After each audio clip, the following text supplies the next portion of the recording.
बिस्मिल्लाहिर्रहमानिर्रहीम, अस्सलाम वालेकुम, गुड मॉर्निंग दोस्तों। कैसे हैं आप? खैरियत से हैं? मज़े में हैं?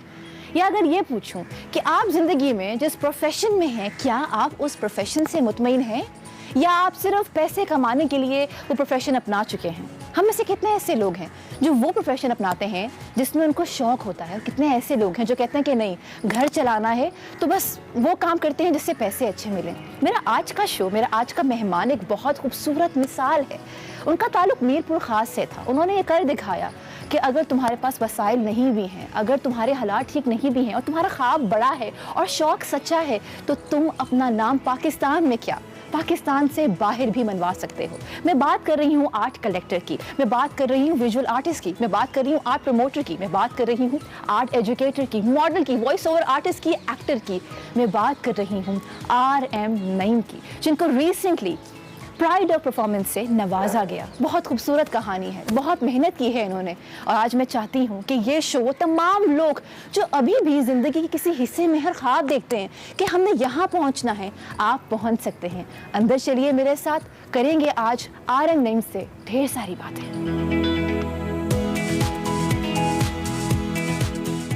अस्सलाम वालेकुम सर, कैसे हैं आप? मैं खैरियत से हूँ। Good morning. आइए जी। Thank you sir. इतना खूबसूरत घर है सर का, माशाल्लाह। सर आज का शो दोस्तों मेरे लिए बहुत डिफरेंट है क्योंकि सर एक गेस्ट नहीं है, वो उस्ताद भी हैं। हमारी एक एसोसिएशन है NCA फैमिली की, ऐसा इंस्टीट्यूशन जिसने पाकिस्तान को बहुत बड़े बड़े नाम दिए हैं, जिनमें से एक नाम हमारे साथ है, जिनको प्राइड ऑफ परफॉर्मेंस से नवाजा जा रहा है। सर कैसा लग रहा है? बहुत बड़ी बात है ये। बहुत अच्छा लगता है जब आप किसी मुल्क के लिए इतना प्यार रखते हैं और उसके लिए आप कुछ कर रहे हो, तो आप जो एक्सपेक्ट करते हैं वो आप यही एक्सपेक्ट करते हैं कि आपके अपने लोग जो हैं वो उस चीज़ को किस तरह लेते हैं, स्टेट किस तरह लेती है।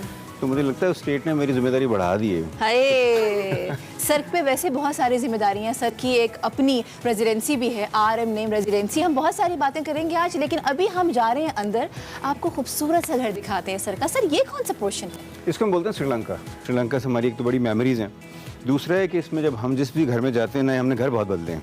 अच्छा? तो जिस घर में भी हम जाते हैं नए में, हम वहाँ पौधे ज़रूर लगाते हैं। प्लीज़ बैठिए। सर आपने बहुत खूबसूरत बात की अभी कि आप घर बदलते रहते हैं और साथ साथ पौधे लेके जाते हैं, तो पौधों के साथ बहुत अनसियत सी है।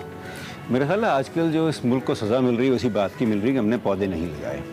अगर आप इन्वायरमेंट के साथ छेड़खानी करेंगे तो इन्वायरमेंट बहुत बुरी तरह बदला लेती है आपसे। और आज जो मुल्क के हालात हैं, हम सबको मदद करनी चाहिए उन सब की, लेकिन ये सब गलती हमारी ही की हुई है। काश हम अपने औलाद को सिखाएं और हर इंसान को सिखाएं कि पौधे लगाना क्यों ज़रूरी है, तो एटलीस्ट इस आने वाले अजाब से बच सकते हैं जो इन्वायरमेंटल एक प्रॉब्लम हमारे सब पे सवार है इस वक्त सर पे। दोस्तों मैंने तो घर देख रखा है, लेकिन मैं चाहती हूँ कि आज आप हमारे शो के तवज्जुह से इनका घर देखिए। आइए मेरे साथ।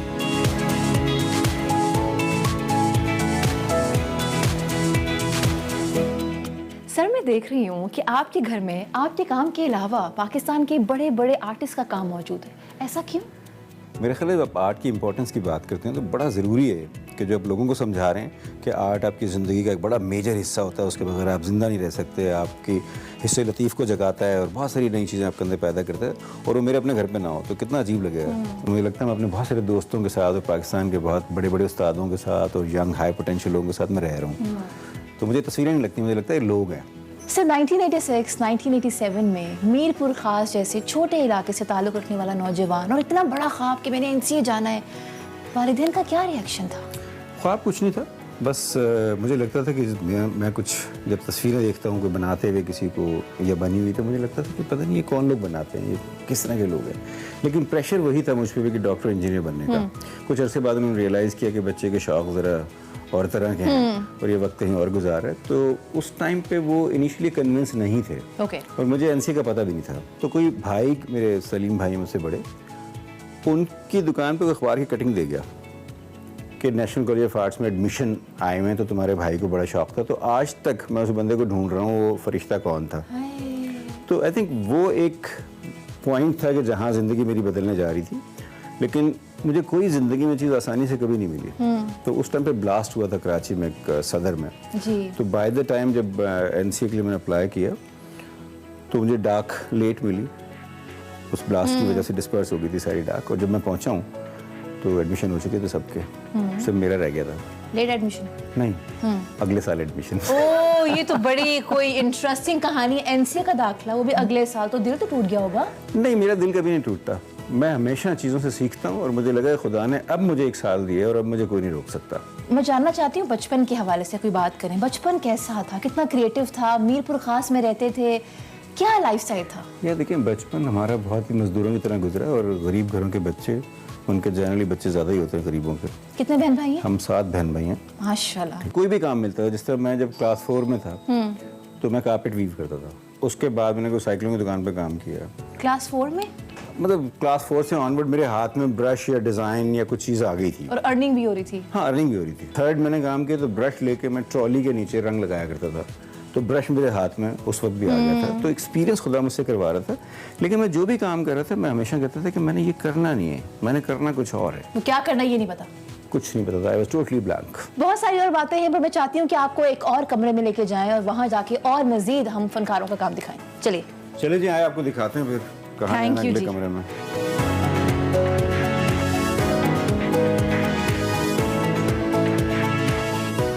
बहुत सारी पेंटिंग्स यहाँ पर भी हैं। सर ये किसका काम है? ये अली काज़िम है, नीचे अनवर सईद, खूबसूरत। ये अदील जफर, अदील जफर, ये मुदस्सर और बहुत सारे लोग सारे। This is a beautiful place. मुझे बहुत पसंद है इनके घर की ये जगह। सर ये बताएं कि मुझे लगता है कि बहुत सारे आर्किटेक्ट्स हैं जिनका ताल्लुक एनसीए से भी है, पर आपके घर को डिज़ाइन किसने किया था? मुझे एग्जैक्टली नाम नहीं पता क्योंकि मैंने ये बना बनाया घर लिया था और ये डिज़ाइन है एक कैनेडियन आर्किटेक्ट का। उसके बाद मेरे दोस्त हैं, मेरे क्लास फेलो हैं, राशिद रशीद। ये जो भी कमाल उनका दिखाया हुआ सारा का सारा। सर वाइट कलर क्यों? पूरा घर वाइट है। बाकी रंग इतने जो लगे हैं, 8। हाँ, ये कौन सा आर्टिस्ट है? ये एक यंग बच्ची है, बहुत ही हाई पोटेंशियल है इसका, और इसका नाम है अमीमा। ये सैयद हुसैन है जो हज़ारा के जो मिसिंग बच्चे हैं और मिसिंग सब्जेक्ट पे काम करते हैं, और ये अफान भागपति हैं, कराची के आर्टिस्ट। Beautiful work. तो इस घर में सर मैं कोई भी ऐसा काम नहीं जो मुझे काम पसंद ना हो। आप सर की नीचे वाला फ्लोर भी देख सकते हैं। How beautiful. सर ये किसका था आइडिया? क्या ये बना हुआ था? ये राशिद साहब का ये। स्पेस वाज हियर, हमने ऑल्टर की थी। दिस वाज माय आइडिया कि हम इसको ऐसे ही रखेंगे। जो घर की हमारी बॉस हैं सदफ जी जी, उनका स्टूडियो नीचे है।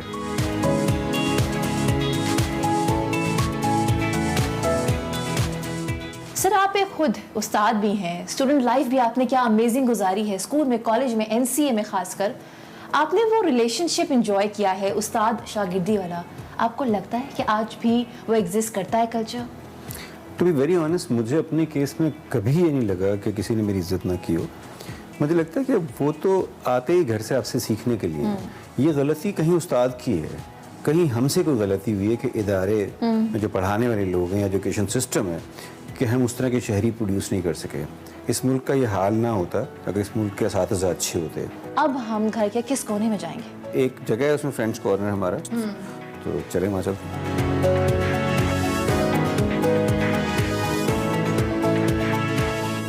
ये जी वो कमरा जिसकी मैं बात कर रहा था आपको। Friend zone. हाँ, जिस पे दोस्तों का हक ज़्यादा है, मेरा कम है। हाँ, अभी थोड़ी देर के बाद यहाँ पे सर के दोस्त आ जाएंगे और सुबह है, सुबह का टाइम है, लेकिन वो दोस्त तो कभी भी आ सकते हैं। सर इतना प्यार दोस्तों से कि उनकी वजह से आपने पूरा एक पोर्शन उनके नाम कर दिया। मेरा ख्याल है आप सबसे अमीर उस वक्त होते हैं जब आपके दोस्त हों और अच्छे दोस्त हों। तो उस मामले में मैं बहुत ही अमीर हूँ। जितना मेरा हक है इस घर पे, शायद उससे कहीं ज़्यादा मेरे दोस्तों का हक है इस घर पे। सर कहते हैं एक आर्टिस्ट के लिए शादी करना और उसको निभाना बहुत मुश्किल होता है। आपने शादी को कैसा पाया? ये टू बी वेरी ऑनेस्ट, मैं शादी के लिए बना नहीं था। तो मुझे लगता था इंसान की ज़िंदगी में एक औरत ही होती है जो उसको पैदा करती है, और उसके बाद उस ज़िंदगी को अगर समझना है तो एक औरत का होना बहुत ज़रूरी है आपकी लाइफ में। तो मेरे ख्याल है वो कमी आपकी वाइफ ही पूरी कर सकती है माँ के बाद। सर हमारी फील्ड की अगर हम बात करें, I think not our field, I think हर फील्ड का एक मसला है कि आपकी जान पहचान जहाँ ज़्यादा होती है, और अगर आप एक वेल ऑफ फैमिली से बिलोंग करते हैं, कॉन्टैक्ट्स भी ज़्यादा होते हैं, पीआर भी अच्छी होती है, मौके बहुत मिलते हैं आपको। लेकिन कुछ लोग होते हैं ना बहुत मेहनती, काम अच्छा है, क्राफ्ट अच्छा है, लेकिन कोई जानता नहीं है, वो लोग कैसे आगे बढ़े? मेरा ख्याल है जो आपने सवाल किया बहुत अच्छा है, और इस मुल्क को बहुत नुकसान पहुँचाया है नेपोटिज्म ने। ठीक है, नेपोटिज्म ने, और जो एक मेरिट का सही इस्तेमाल जब नहीं होता। लेकिन ऐसी एग्जाम्पल भी है मेरे जैसे भी। मेहनत से ना घबराएं। जिस तरह मैंने अपना कैरियर शुरू किया तो डेफिनेटली फ़ी के पैसे नहीं हुआ करते थे हमारे पास एनसीएम में। तो मैं बारी स्टूडियो के बाहर जो लेबर्स की लाइन होती है उसमें खड़ा होता था, और जब आवाज़ आती थी अंदर से कि फलां चाहिए तो हम बहुत सारे लोग भाग पड़ते थे। तो मुझे याद है मैं हर चीज़ पर अंदर घुस जाया करता था। तो मैंने बारी स्टूडियो में दीवारें पेंट की हुई हैं, सेट्स पेंट किए हैं मैंने। वो बहुत लग रही है। नाश्ता करने चले सर? नाश्ता मैं तो नहीं करता, आपने वाकई करना सीरियस है आप? मैं बिल्कुल सीरियस हूँ, मुझे बहुत भूख लग रही है। साथ चलते हैं, नाश्ता करते हैं और एक खूबसूरत सा सवाल भी करते हैं। चले ज़रूर। सर, प्राइड ऑफ परफॉर्मेंस एक बहुत बड़ी बात होती है किसी भी आर्टिस्ट के लिए। आपको जब पता चला कि आपको ये साल मिलने वाला है, आपकी कैफियत क्या थी, फर्स्ट कैफियत? तो मेरा ख्याल है अवार्ड का जो तरीका है वो बहुत ही खूबसूरत है। अवार्ड देने के साथ साथ आप एक्चुअली किसी भी इंसान को ना मसरूफ़ कर देते हैं एक और तरह के लेवल पे, कि जिम्मेदारी का एहसास बढ़ा देते हैं कि अब उसने जो इतना सर्व किया था ये काफ़ी नहीं था।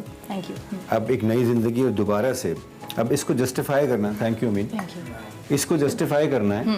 आप उस टाइम पे सिर्फ उन लोगों को मिस करते हैं जो आपकी ज़िंदगी में जिनका रोल था। जिस तरह मेरे उस्ताद, मेरे को ख़ास के उस्ताद जमील, जिनकी दुकान पे मैंने पेंटिंग का काम शुरू किया, और फिर यहाँ पे उस्ताद जो हमारे थे आसिफ साहब। मॉडलिंग एनसी में पढ़ाते पढ़ाते शुरू हुई, कैसे आइडिया आया कि मुझे मॉडलिंग भी करनी चाहिए? बिकॉज आप वैसे ही हैं जैसे आप एनसी के ज़माने में दिखते थे, चेंज तो कोई नहीं आया आप में। नहीं, मेरा ख्याल है कि एक तो एनसी जब हम थे थिएटर करते थे, और मुझे सबसे पहले एक मैं कहीं किसी मुल्क में था तो वहाँ से ऑफ़र आई थी मॉडलिंग की। तो जिस तरह की मेरी शक्ल है और जो हमारा मुआशरा है ना कि हर एक में ऐप देखता है सिर्फ, तो मेरे भी सारे दोस्त मुझे तू काला है, तेरी शक्ल ऐसी है, तो मैंने उस ऑफ़र को मजाक समझा। और उसके बाद जब मैंने फर्स्ट टाइम मॉडल की तो I was like I think 46। तो उस वक्त उसी दोस्त का फ़ोन आया, और वो मैं बताना नहीं चाहता, एक इंटरनेशनल ब्रांड था, उसके लिए थी। तो उसने कहा जब मैंने ऑफ़र की थी तो तुम्हारे नखरे थे, अब क्या है, अब भी तो तुम ये कर रहे हो। तो ऐसे यार मुझे यकीन ही नहीं था उस वक्त कि तुम सच कह रहे हो। How was this show for you? नहीं, थैंक यू वेरी मच। देखिए, आपको हमेशा बात करने का उनसे मज़ा आता है जो आपको जानते हो, तो वहाँ प्रिटेंड नहीं करते आप। तो thank you very much, you came, और आपकी पूरी टीम का शुक्रिया। Thank you so much sir. मुझे सारा बलोच को दीजिए इजाज़त, और हमेशा की तरह जाते जाते पाकिस्तान जिंदाबाद।